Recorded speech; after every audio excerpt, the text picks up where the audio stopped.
منسا موسیٰ تاریخ انسانی کا سب سے امیر ترین شخص۔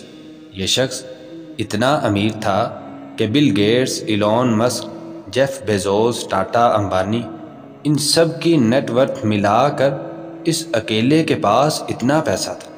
اگر اس کی دولت کا اندازہ لگایا جائے تو آج کے دور کے تقریباً 480 بلین ڈالر بنتے ہیں۔ منسا موسیٰ ویسٹ امریکہ میں مالی سلطنت کا مسلمان بادشاہ تھا۔ اس بادشاہ نے 1312 سے لے کر 1337 تک 4 لاکھ مربع میل سے زائد رقبے پر اکیلے حکومت کی۔ اس کی امیری کا راز سونا، نمک اور بہت سی معدنیات تھیں جو اس کی سلطنت میں وافر مقدار میں پائی جاتی تھی۔ منسا موسیٰ پوری دنیا میں اس وقت مشہور ہوا جب اس نے تاریخ کا سب سے مہنگا حج کیا۔ 1324 میں یہ حج کے لیے نکلا۔ حج کی تیاریوں کو تقریباً 1 سال سے زائد عرصہ لگ گیا۔ سونے کی تاروں سے شاہی خیمے بنوائے گئے۔ منسا موسیٰ کے ذہین ترین درباریوں نے ہزاروں خیموں کے چلتے پھرتے شہر بنا دیے۔ اس کے قافلے میں 60,000 لوگ شامل تھے۔ ان میں 12,000 غلام تھے۔ منسا موسیٰ کے گھوڑوں کے لیے سونے کی لگامیں بنوائی گئیں۔ غلاموں کو ریشم کے کپڑے زیب تن کروائے گئے۔ ہر غلام کو 200 کلو گرام سونا دیا گیا جو سلاخوں کی صورت میں تھا۔ غلام ان سلاخوں کو سر کے اوپر اٹھا کر چلتے تھے۔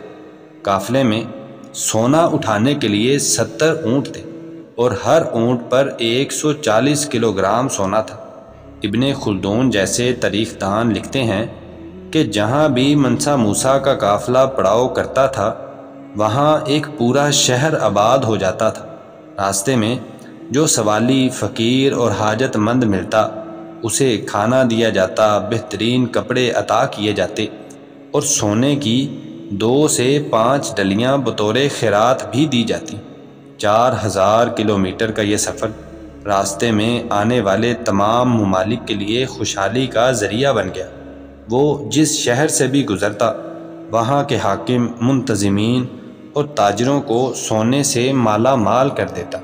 منسا موسیٰ نے حج کے سفر کے دوران اتنا سونا تقسیم کیا کہ ان علاقوں میں سونے کی قیمتیں گر گئیں۔ اس حج کے بعد منسا موسیٰ کا پوری دنیا میں چرچا ہونے لگا۔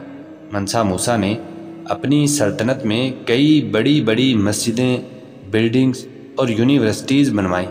یہاں تک کہ مسجدوں کا انٹیریئر سونے سے تیار کیا گیا۔ یہ سلطنت بہت ترقی کر رہی تھی۔ اس کی معیشت بہت مضبوط تھی۔ لوگ خوشحال تھے۔ مالی سلطنت سے اسلام کو بہت فروغ ملا اور تمام اسلامی ریاستیں مالی سلطنت کو خوشحال اور ترقی یافتہ سلطنت مانتے تھے۔ پوری دنیا سے تاجر یہاں آتے تھے۔ یہ تاریخ کا بہت سنہرا دور تھا۔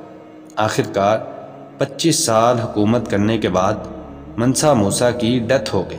اس کے بعد اس کے بیٹے نے عہدہ سنبھالا، لیکن منسا موسیٰ والا دور ختم ہو چکا تھا۔ آخرکار یورپین حکمرانوں نے مالی سلطنت پر قبضہ کر لیا۔ یہ تھا دنیا کے امیر ترین مسلمان بادشاہ کا قصہ۔ اس سے ہمیں یہ سبق ملتا ہے کہ انسان کتنا ہی امیر کیوں نہ ہو، آخرکار دنیا کی ہر چیز چھوڑ کر اسے آخرت کے سفر پر روانہ ہونا ہے اور دنیا کی ہر چیز یہیں چھوڑ کر جانا ہے۔ اگر انسان اچھا ہوگا تو اسے ہمیشہ اچھے الفاظ سے یاد کیا جائے گا، اور اگر انسان برا ہوگا تو اسے ہمیشہ برے الفاظ سے ہی یاد کیا جائے گا۔